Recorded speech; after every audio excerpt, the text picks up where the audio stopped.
ሀገሪቱ ብሔራዊ ቋንቋ ማን ነው? የኢትዮጵያ ብሔራዊ ቋንቋ ዛሬ ላይ አማርኛ ነው። የት ነው የሀገሪቱ ብሔራዊ ቋንቋ አማርኛ ነው? ብሔራዊ ቋንቋ ምናልባት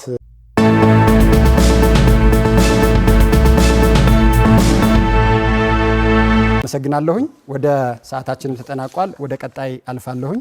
ህብረ ኢትዮጵያ በማንፌስቷችሁ ላይ የሀገሪቱ ብሔራዊ ቋንቋ በትምህርት ቤቶች ላይ የትምህርት ቋንቋ እንዲሆን እናደርጋለን ብላችኋል። የሀገሪቱ ብሔራዊ ቋንቋ ማን ነው? የኢትዮጵያ ብሔራዊ ቋንቋ ዛሬ ላይ አማርኛ ነው። የት ነው የሀገሪቱ ብሔራዊ ቋንቋ አማርኛ ነው? ብሔራዊ ቋንቋ ምናልባት ማኒፌስቶን ያረዳድ ሁኔታ ሊሆን ይችላል እንጂ የስራ ቋንቋ ነው የሚለው።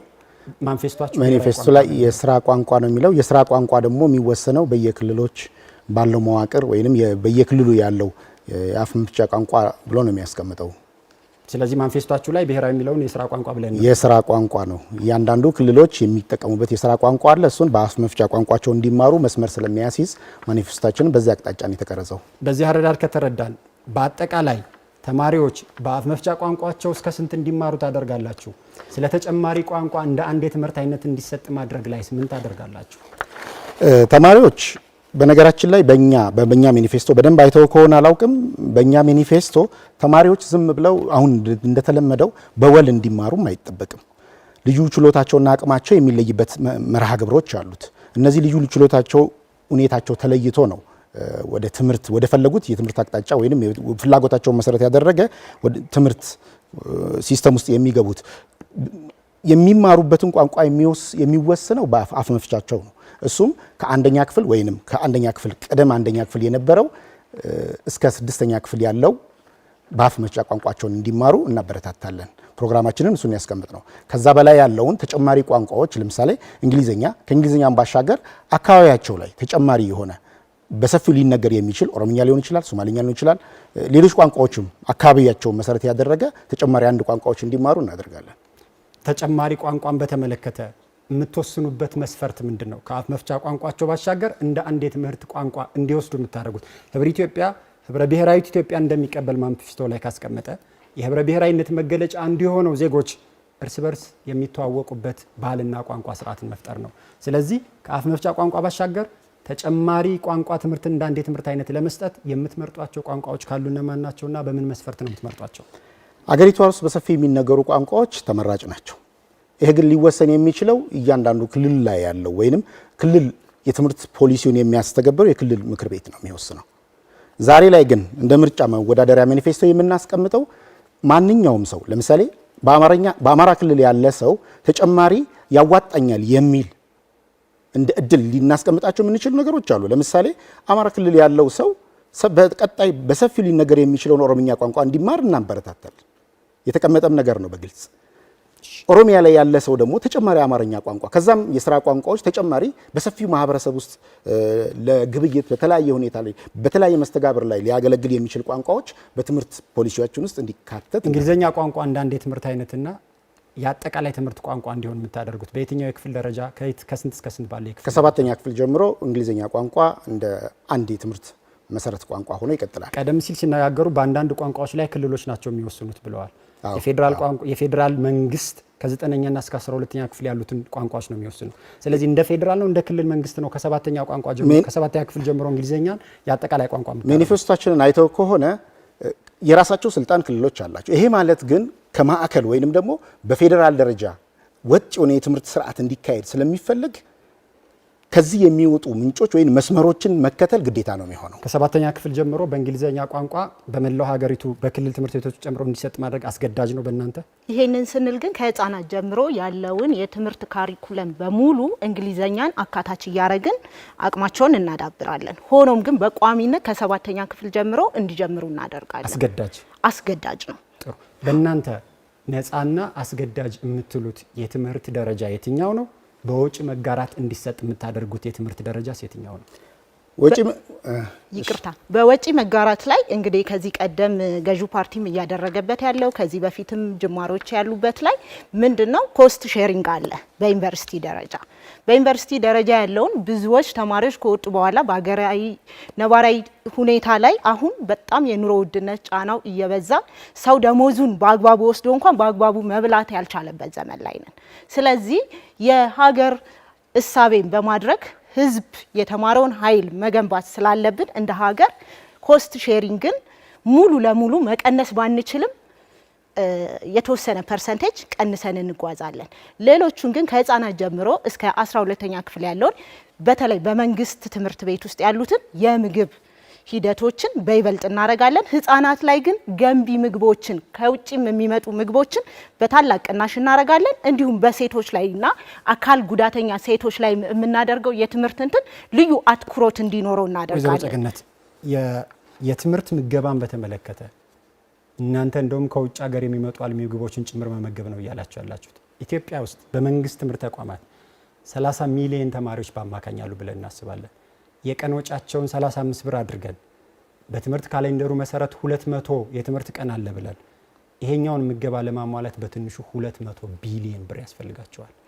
የዚህ ሀገር መንግስት በጀት 20 በመቶ ማለት ነው። ከየት ነው የምታመጡት? ሀገራችን ላይ ዓለም አቀፍ ትምህርት ቤቶች አሉ። እነኚህን ዓለም አቀፍ ትምህርት ቤቶች አሁን ላይ ያሉትን እንደውም ወደ መዝጋት እንዲሆኑ እየተገደዱ ነው። ለምሳሌ አይተ ከሆነ በቅርቡ ሚዲያዎችም ተፈጻሚ ባይደረግም እየተነገረ ያለው ንግርት ምንድነው? ከ30% በላይ የውጭ ዜጋዎችን አካታች ያድርግ የሚል እሳቤ አለ። እንደ ሀገር ግን በጣም ኳሊፋይድ የሆኑ አቅም ያላቸው ትውልደ ኢትዮጵያን ይሁን እነዚህ የውጭ ሀገር መሰረታቸውን ኢትዮጵያ ያደረጉ የውጭ ሀገር ተቋማት ተማሪዎቹ እንዲመግቡ ልታደርጉ ነው? ቆይ አልጨረስኩም ዳዊት። ምንድነው እዚህ ሀገር ላይ ኢንተርናሽናል ትምህርት ቤቶች ሚኒመም ሬቱ ከ500 ሺህ እስከ 1 ሚሊዮን ድረስ የሚደርስ ነው ለአንድ ተማሪ የሚከፈልበት። ይሄ የገቢ ምንጭ ነው ለሀገር የግብር ሁኔታን ስናይ ከፍተኛ ገቢ ምንጭ ነው። ስለዚህ ኢንካም ጀነሬት ያደርጋል።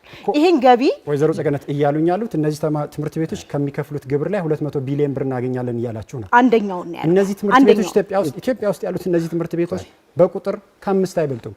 የሚሰጣችሁ ግብር አይደለም 200 ቢሊዮን 1 ቢሊዮን እንኳን ይቻላል። ዛሬ 22 የሚደርሱ ኢንተርናሽናል ተቋማቶች አሉ። ከ5 አይበልጡም ያሉኝ አቶ ዳዊት 22ቶችን ስናስብ እያንዳንዱ ኢንተርናሽናል ስኩል ውስጥ ሚኒመም ከ1000 በላይ ተማሪዎች አሉ። እነኚህ ተማሪዎችን ካልኩሌት ስናደርግ እያንዳንዱ ፐር ፐርሰን 1 ሚሊዮን አካባቢ በአመት ይከፍላል። ይሄንን ኢንካም የምናደርግበትን የአመቱ 30% ክፍያውን የግብር ታክስ አፈጻጸሙን ሙሉን ቀጥታ ወደ ትምህርት በጀት ውስጥ እንዲካተት እናደርጋለን። አሁን ላይ ባለው ሁኔታ የውጭ ሀገራት 30% እነዚህ ትምህርት ቤቶች በአመት 200 ቢሊዮን ብር ክፍል አይከፍሉም። ይቻላል ዳዊት ይቻላል። ከዚህ በፊት ፓርቲያችን በተለያየ ከዚህ በህብር ኢትዮጵያ ከመደራጀቱን በፊትና ከዛም በኋላ የነበረው የ7ኛ ሀገራዊ ምርጫ ላይ ያቀረበውን ወይንም የ6ኛ ሀገራዊ ምርጫ ላይ ያቀረበው አንዱ የማኒፌስቶ የተማሪዎች አመጋገብ ነበር። እሱን ብልጽግና ዛሬ ወስዶታል። እንኳን ደስ ያለን። ደስ ይላል። ሀሳብ መሸጥ እንችላለን፣ ማቅረብ እንችላለን። ይቻላል። ያኔ አንዳንድ የነበሩ ተከራካሪዎቻችን በወቅቱ የነበሩ ሰዎች አይቻልም ልክ እንዳልከው ይቻላል መፈክር ቃል አይደለም እየጠየቀ እያልን ያለነው የአዲስ አበባ ከተማ አስተዳደር በራሱ ይሄኛውን ወጪ ለመሸፈን እያደረገ ባለው ጥረት ትልቁ እያነሰውና እየጎደለ ያለው በሀገር አቀፍ ደረጃ መተግበር ያልተቻለውን በበጀት ነው። የኔ ጥያቄ 200 ቢሊዮን ብርን ይቻላል በሚል ቃል ነው የምታመጡት? እሱ ብቻ አይደለም። ለምሳሌ ከዚህ በፊት ምገባን በተመለከተ ባቀረብነው ፖሊሲ የአማራጭ ላይ ተቀባይነት ያላገኘው የመጀመሪያ መከራከሪያ ነጥባቸው የነበረ ተቃራኒ ወገኖች ከየት እናመጣለን ነው። ልክ አንተ እንዳልከው ግን ተችሏል። ዛሬ ከ800 ሺህ ከተባለውም በላይ ተማሪዎች እየተገመገቡ ነው። በአንድም ሆነ 30 ሚሊዮን ተማሪ በመላ ሀገሪቱን መግባለን ነው እያላችሁ እንይቻላል። ይሄንን እንግዲህ እያንዳንዱን ሴክተር በዚህ ደረጃ ለምሳሌ አንዳንድ ሴክተሮች እኮ አሉ ህዝብ ሳይፈልግ የሚጫን ገቢ አለ አይደለም። እነዚህን ገቢዎች ማስቀረት ነው። ጥሩ።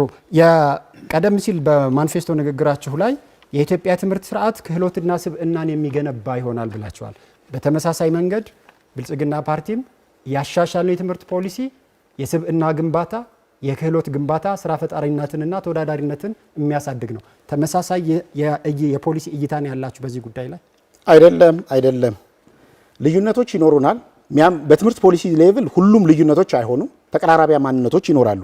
ግን በእኛ እምነት ሁሉም ለትምህርት የደረሰ ወደ ትምህርት የሚገባ ሰው ከመነሻው ነው ፍላጎቱ የሚለየው። ልክ እንደ መናጆ በአንድ ቦይ እንድንፈስ አስገዳጅ መቀመጫዎች ወይም አስገዳጅ መስመሮች የሉም። በእኛ የትምህርት ፖሊሲ ማን ምን ፍላጎት አለው፣ የትኛው ተማሪ ምን አይነት አክቲቪቲ እያደረገ ነው፣ በኬጂ ደረጃም ጨምሮ ማለት ነው። እናንተ መንግስት ሆኑ የትምህርትና ስልጠና ምዘና ስርዓታችሁ ምን ይሆናል? የምዘና ስርዓታችን ብዙዎቹን የገደለ አይሆንም። ለምሳሌ አሁን እያየን ያለ ነው ተማሪዎችን አስተምሮ ከማብቃት ይልቅ ያላስተማሩትን ጥያቄዎች በማምጣት ተማሪን በመጣል የተማሪው ሞራል ላይ መረማመድ።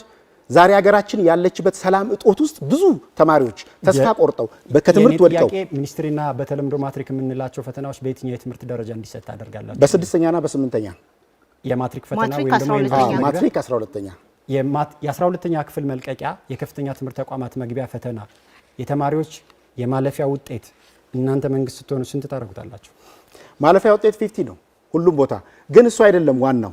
አሁን እየተደረገው ተማሪን ሳያበቁ ሳያስተምሩ ጠንካራ ፈተና አምጥቶ ተማሪን ተስፋ ማስቆረጥ መጣል አሁን ላለበት ማህበራዊ ኢኮኖሚ ሌላው ቀርቶ ሰላም እንድናጣ ምክንያት የሆነበት አብይ ምክንያት ፈተና ሳያልፉ ቀርቶ የተሰደዱ ግማቱ ጫካ የገቡ ወጣቶቻችን ከ5 ወር በኋላ ይሄ ምርጫ ከተከናወነ ይሄ ክርክር ከተከናወነ ከ5 ወር በኋላ ይሄ ዓመት ከተጠናቀቀ ከ1 ወር በኋላ ተመርጣችሁ መንግስት ብትሆኑ 12ኛ ክፍል ተማሪዎች ተምረው ለፈተና ይጠብቋቸዋል። በምን አይነት የተለየ መንገድ ነው አሁን ከተለየው መንገድ አብቅታችሁ የተለየ ውጤት እንዲያመጡ የምታደርጉት? ይሄኛው ተያይዞ የሚመጣ ነው። ባለፉት 3 እና 2 ዓመታት በገዢው ፓርቲና በአጋሮቹ ተማሪው ላይ ወይንም የትምህርት ማህበረሰቡ ላይ በተለይ ወጣቶች ላይ ሲሰራ የነበረውን ሸፍጥ እናስቆማለን። በአጭር ጊዜ ምን በማድረግ ተጨማሪ ትምህርት ድጋፍ ትምህርቶችን እንሰጣለን በፍጥነት። ለምን ትውልድ እየተበላሸው የመጣው ከኋላ ነው። ወድቃለሁ ብሎ የሚያስብ ወጣት ነው የተገነባው። አልፋለሁ ብሎ በኮንፊደንስ የሚመጣ ወጣት እንዳይኖር አድርገውታል። ስለዚህ ይህን በመሰረታዊ ደረጃ መቀየር የሚቻለው ደጋፊ የሆኑ ስልጠናዎችን ለፈተና የሚያበቁ ትምህርቶችን በማዘጋጀት ነው። ይሄ የአጭር ጊዜ ስትራቴጂ ነው። በ3 ወር ውስጥ እናዘጋጀዋለን። አሁን 8% ያለውን የ12ኛ ክፍል ተማሪዎች የማለፍ ምጣኔ ስንት ታደርሱታላችሁ? እነሱ የቀለዱብንን 8% ብሎ የቀለዱብንን ተቃራኒ 91 ነጥብ ምናምን የጣሉትን ተማሪ በተቃራኒው እንሰራለን። ማለት ሚኒመም ይሄ የየትኛውም ሀገር ኳሊፊኬሽን ነው። በነገራችን ላይ የትምህርት ፖሊሲ ወደቀ የሚባለው ተማሪው ከ50% በታች ከወደቀ ነው። ከ50% በታች ወድቋል። አሁን 8% ያለውን የማለፍ ምጣኔ ስንት ታደርሱታላችሁ? 85 ከ87% በላይ እናደርሰዋለን። በሚቀጥለው አመት መንግስት ስትሆኑ በአንድ አመት ውስጥ ይሄኛውን ሰርታችሁ ይሄን ለማሳካት የሚያስችል ምን አይነት ተአምር ልትፈጥሩ? ምንም እንኳን የመጀመሪያው አመት ላይ ያለውን ቅድመ ዝግጅት ስላለ ያን ታሳቢ ባናረግም ሁለተኛው አመት ላይ ግን ሚኒመም ሪኳየርመንታችን ከ85% በላይ ተማሪዎች 12ኛ ክፍል ጨርሰው ወደ ዩኒቨርሲቲ የሚገቡበትን እድል በቲቬትም እናመቻቻለን። ከዚህ በፊት ያለውን አይታሃል ዳዊት 3% ማለፍ እንደ ሀገር ያሳዝናል። እናት አባት አስተምሮ ያሉት ቦዘኔ ሆነው በየጎዳናው ነው በሱስ ያሉበት ሁኔታዎች ናቸው ያሉት። እንደ ሀገር ትምህርት ላይ ተሰራ ሲባል ተግባራዊ ሆኖ እያየነው አይደለም የትምህርት ጥራቱ። ስለዚህ በአንክሮት ፖሊሲዎች መደጋገም ትርጉም የለውም። ከደርግ የመጣውን ወደ ኢህአዲግ ለውጥ ከኢህአዲግ ለውጥ ብልጽግና እየወሰደው ነው። የከፍተኛ ትምህርት ተቋማትን የአካዳሚክ ነጻነት ለማስጠበቅ ተብሎ እየተተገበረ ያለው ዩኒቨርሲቲዎችን አንደኛ በተለየ አቅማቸው ከፋፍሎ የተለየ ስፔሻላይዜሽን እንዲኖራቸው ማድረግ፣ ሁለተኛ ራስ ገዝ ማድረግ ላይ ምንድነው አቋማችሁ?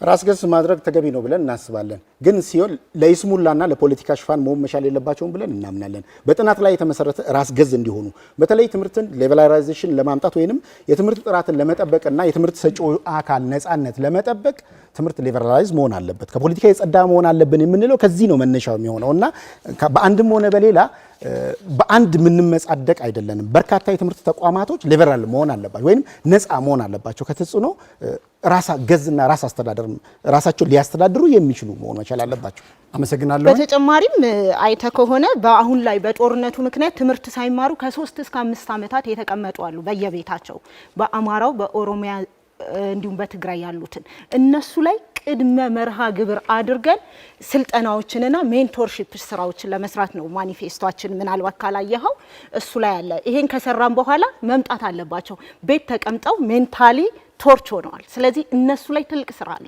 ይሄን ታሳቢ አድርግልን። አመሰግናለሁኝ። አመት ላይ የሚደረጉ ፖለቲካዊ ጣልቃ ገብነቶች አሉ ብለን ስለምናስብ ትምህርት ከፖለቲካ ነጻ አይደለም የሚል ይሄ በእውነቱ ምናልባትም ህብረተሰቡ ውስጥ ወደ ትምህርት ተቋማት ጠጋ ብሎ ያለማወቅ ችግር ነው ብዬ ነው የማስበው። ጠጋ ብላችሁ ብትጠይቁ ዛሬ አይደለም አሁንም በቀደመው እሳቤ ውስጥ ሆኖ ሀሳቦችን ማቅረብ ያሻግራል ብለን አናስብም። አሁን ተቋሙ ትምህርት ሚኒስቴር እየተመራ ያለው በኢዜማ ነው በአንድ በኩል ይባላል። ሚኒስትሩ ኢዜማ ናቸው።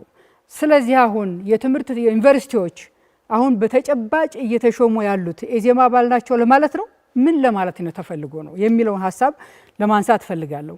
ይልቁንስ እዚህ ጋር ማየት የሚገባን አሁን በተጨባጭ ትምህርት ቤቶች የትምህርት ተቋማት በፖሊሲ እንደተቀመጠው ከሃይማኖትና ከፖለቲካ ነፃ ናቸው ተብሎ በተቀመጠው መሰረት ዩኒቨርሲቲዎች አመራሮች በብቃታቸው ዩኒቨርሲቲዎችን ለመምራት የሚያስችላቸው ብቃት ያላቸው አመራሮች እየተመደቡ ነው። ዩኒቨርሲቲዎች ብቻ ሳይሆን ወደ ታችኛውም የትምህርት እርከን ስንሄድ በዚሁ አግባብ እየሰራን እንገኛለን።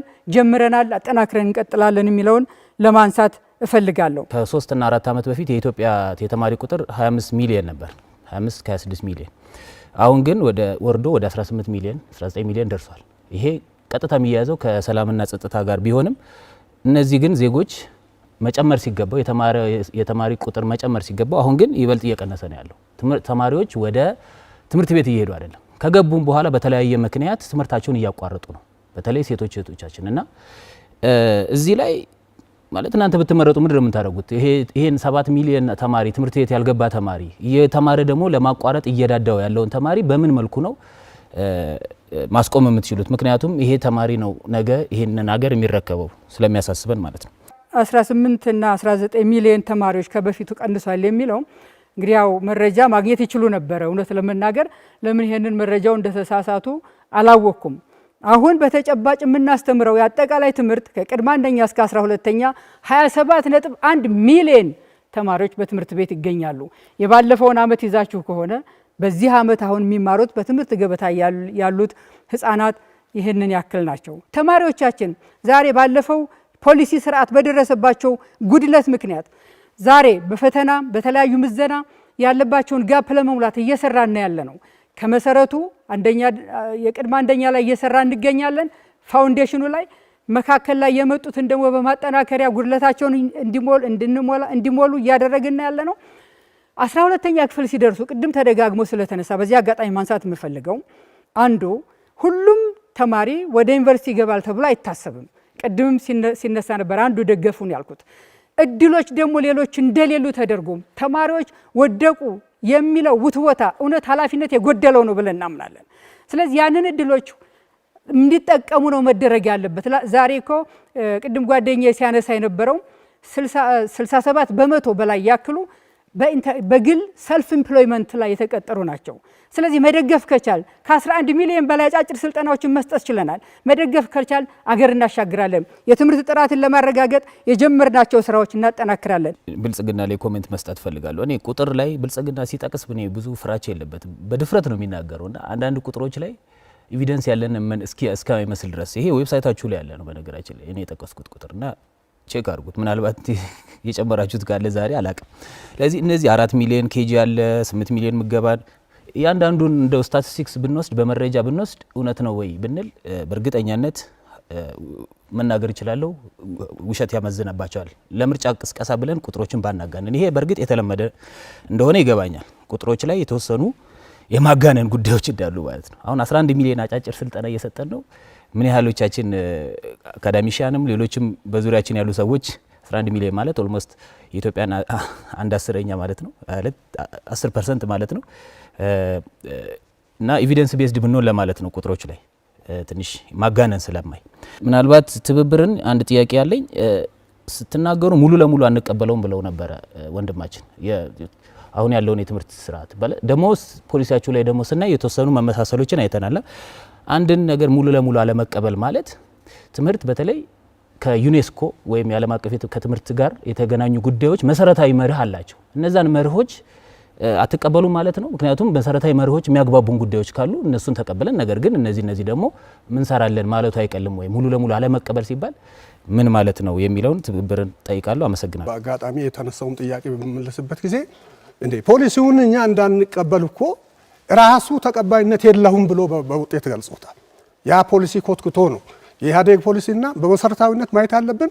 የኢህአዴግ ፖሊሲና የብልጽግና ምን ልዩነት ያለው ከተባለ የኢህአዴግን ነው ብልጽግና አሻሽሎ የተቀበለው። ክፍተቶችን አስጣና አሻሻለ።